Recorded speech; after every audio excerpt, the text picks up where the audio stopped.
the Better Samaritan podcast, where we're learning how to love our neighbors well in a world filled with injustice and pain.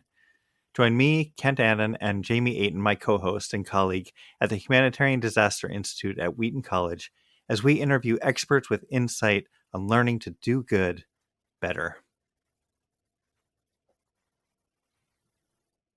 Hello, everyone. This is Chris Starin, the host of the Truce podcast. We all know summer is a busy time. It's also a busy time for me. As you know, I have a full-time job driving a school bus in order to pay for this show. So I decided to take a few weeks off to give myself a little sanity break. Rather than pause the feed, I decided to make a couple of mini episodes, and this is one of them. God willing, I'll be back in 2 weeks with another full episode, but if you'd like to help me make the show a full-time job, which would mean more regular episodes, bigger and better stories, visit trucepodcast.com/donate. Okay, here's the mini story.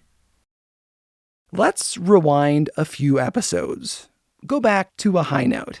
It's 1896 and William Jennings Bryan, this former member of the U.S. House of Representatives, is in Chicago.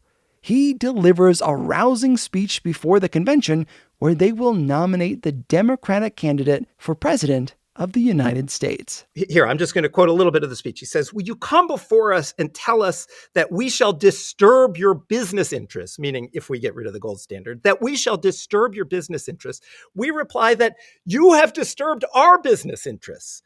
The man who is employed for wages is as much a businessman as his employer.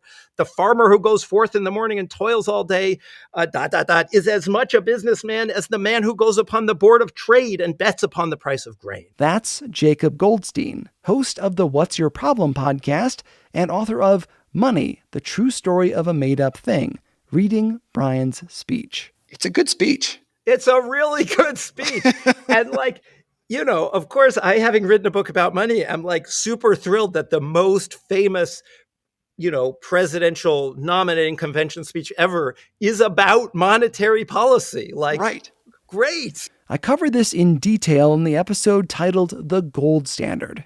Anyway, he finishes this barn burner, the most famous speech in convention history, about monetary policy. And the room goes absolutely nuts. Multiple bands start playing. They're carrying him around on their shoulders. In the course of his underdog campaign for President of the United States against William McKinley, he manages to be the first candidate of a major political party to travel the country giving speeches. He convinces a third political party to nominate him, the Populists. Letters pour into his campaign headquarters. Clubs gather in meeting halls, church basements, community centers, and they hang his picture next to that of Abraham Lincoln and refer to him like they would a prophet. And William Jennings Bryan, he loses. He does not become president. So what does he do then? He runs a second time. After the Spanish-American War, in which the U.S. took possession of the Philippines, Guam, Puerto Rico, and temporarily Cuba. Now he's campaigning against imperialism, against McKinley. McKinley was the guy whose administration scooped up all those places. Here is an actor reading an excerpt from one of Bryan's speeches in 1900.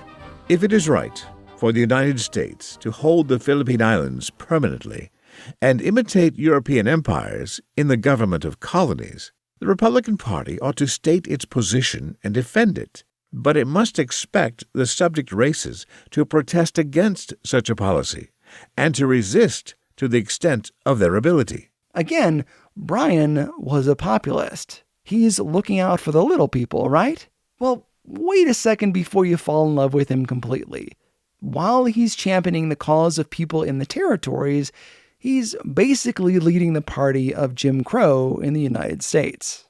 As one biographer put it, Bryan's flag-waving social gospel was blind to the parallels between domestic racism and the international variety. Yeah, he wanted freedom for the people of the Philippines. But in the 1900 campaign, he was mostly silent about the racial injustices here in the States. No discussion of the era would be complete without addressing that.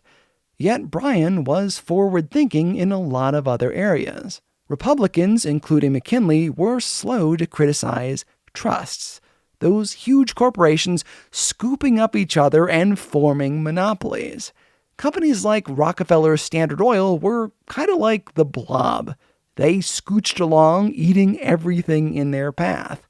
Bryan addressed that in 1900 and made it a big part of his platform. And guess what?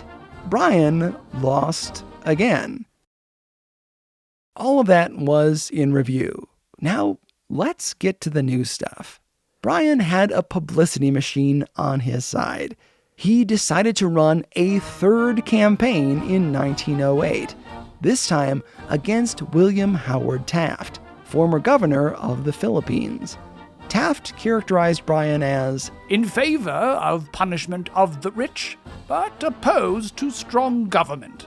In return, Bryan didn't have the nicest things to say about the Republicans in his nomination speech. The Republican Party is responsible for all the abuses which now exist in federal government, and that it is impotent to accomplish the reforms which are imperatively needed. He went on to say something that is kind of key here when we consider Bryan's ties to the social gospel. Shall the people control their own government and use their government for the protection of their rights and for the promotion of their welfare? Or shall the representatives of predatory wealth prey upon a defenseless public? His nomination speech contains scripture that he used to rebuke the Republican Party for not doing enough to limit the influence of railroads or special interests. He said that to love thy neighbor as thyself could solve every problem economic, social, political, or religious. He makes this case that Americans should fight imperialism, demand that money get out of politics, let their voices be heard, and he loses a third time. For many people, that would have been the end of it. How many of us could lose an election 3 times and still remain a force in American politics? Not many. Yet Bryan went on to set the agenda for his party for years to come. In fact, Woodrow Wilson, when he became president, realized the political goodwill he could get by tying himself to Bryan. So he made him Secretary of State. And this is where I think Bryan really shines, as the head of U.S. diplomacy. Leading up to this moment, Bryan went on a world tour from 1905 to 1906, meeting the King of England, Your Majesty, and the Emperor of Japan, Konbanwa, 18 nations in total, advocating for international peace treaties. Bryan, a veteran himself, though he never saw combat, despised war.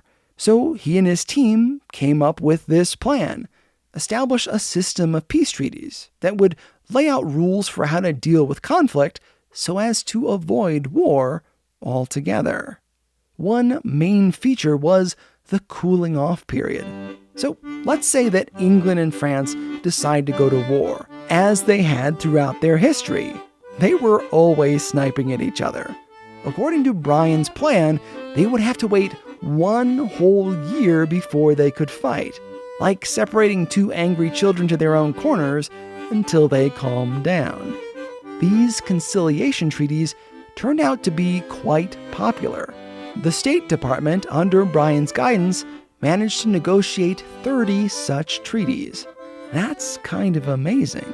To celebrate this landmark achievement, Bryan had some old swords melted down and formed into paperweights. They kind of looked like farming plows, inscribed with a verse from the Bible. Isaiah 2:4, and they shall beat their swords into plowshares. A classic call to peace. He then gave those paperweights to diplomats, the cabinet, and the President of the United States.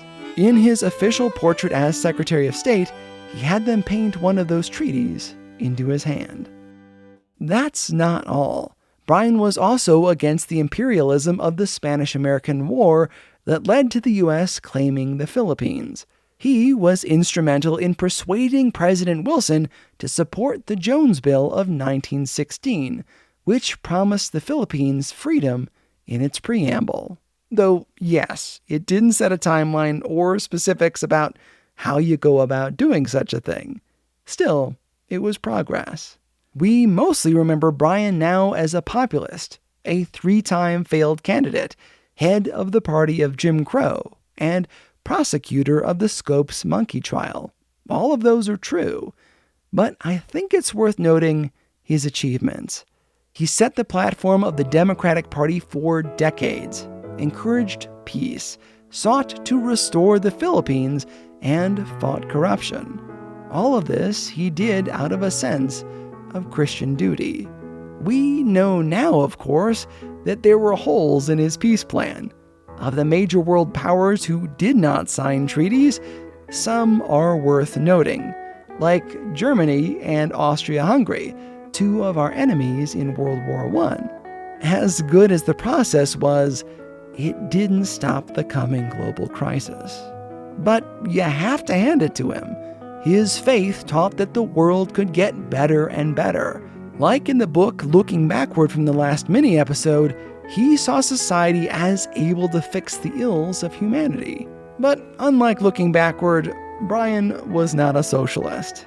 Instead, he believed that the role of Christians was to use government to improve society. This period we're swimming in here, just before World War I, was a short-lived progressive moment in U.S. history, when women marched for suffrage, churches fought alcoholism, politicians championed public schools, the end of monopolies, a central bank, they urged deposit insurance, and so much more. It wouldn't last long, and Christians like William Jennings Bryan and his followers were on the forefront. But it soon got muddled. Voices championing the betterment of society were mixed with calls for socialism, communism, and liberal theology, all of which would push theologically and politically conservative Christians to overreact in the opposite direction. Not surprisingly, they didn't want to be associated with leftist ideas. So they changed their platform, willing to keep trying no matter the cost, no matter how many times they failed. And in an interesting twist of history, their unlikely spokesman was the decidedly progressive William Jennings Bryan.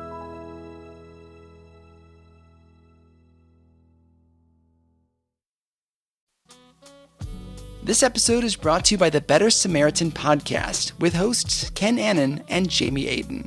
The whole idea is we're looking at how do we do good better. The Good Samaritan helped out along the road, but then in Dr. Martin Luther King's sermon, he talked about how we want to also figure out why did the person get beat up along the road. So we want to make the whole road safer. So that's where we're coming from on this podcast. Far too often we've seen Good Samaritans whose hearts were in the right place, but because they weren't also helping with their smarts, they actually ended up causing harm. So we really want to bring both our faith and look for biblical understanding, as well as what can research and science teach us to be able to help us do this work better. Most often, it's these small acts of kindness that make the biggest differences in the lives of our neighbors. And so on the podcast, we explore those small ways to get involved, those tangible, practical, concrete ways of what it means to love our neighbors. You can find Better Samaritan anywhere you get podcasts. Subscribe to the show so you get every new episode as it's released. And please tell your friends. Please rate and review the show in your podcasting app. It helps people find Truce. If you found this episode interesting, donate a little bit to help support the show at trucepodcast.com/donate. And if you do so on Patreon, you'll gain access to bonus materials not heard anywhere else. Special thanks to all the people who gave their voices for this episode, including my brother Nick Starron, my friend B.T. Stevenson, Chris Ridgway of the Device and Virtue podcast, and Erica Anderson of the Worth Your Time podcast. Truce is a production of Truce Media, LLC. I'm Chris Starron, and this is Truce. The Better Samaritan podcast, where we're learning how to love our neighbors well in a world filled with injustice and pain. Join me, Kent Annan, and Jamie Ayton, my co-host and colleague at the Humanitarian Disaster Institute at Wheaton College, as we interview experts with insight on learning to do good better.